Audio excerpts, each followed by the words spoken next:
Hi boys, we're going to look at how you can do your comic strip for Ancient Rome and where to find that and how to submit it.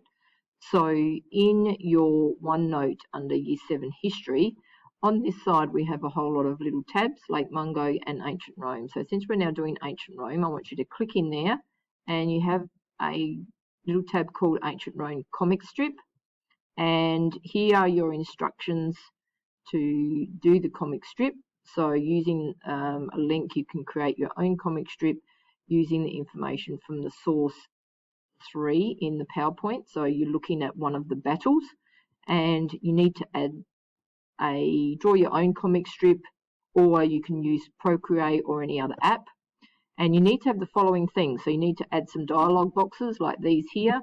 You need to have a layout and a background for your comic strip. You need to create a little story about the battle. Make sure it's attractive, okay, so it stands out. Use of colour is really important, and you need to have between 2 and 6 slides, all right? These down here have 3 to 4. This one's got 1, but around about 2 to 6 slides to tell your story.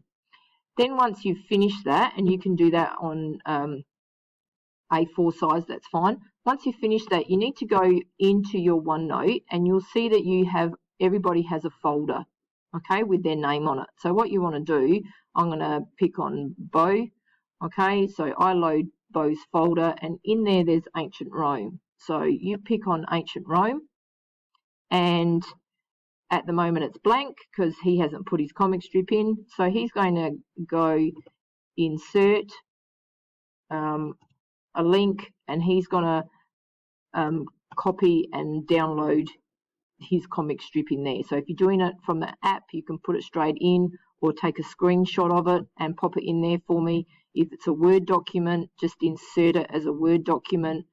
So whatever you've finished, you put it in there, and then I can see everybody's folder and then I can mark them. Okay? Thanks, guys.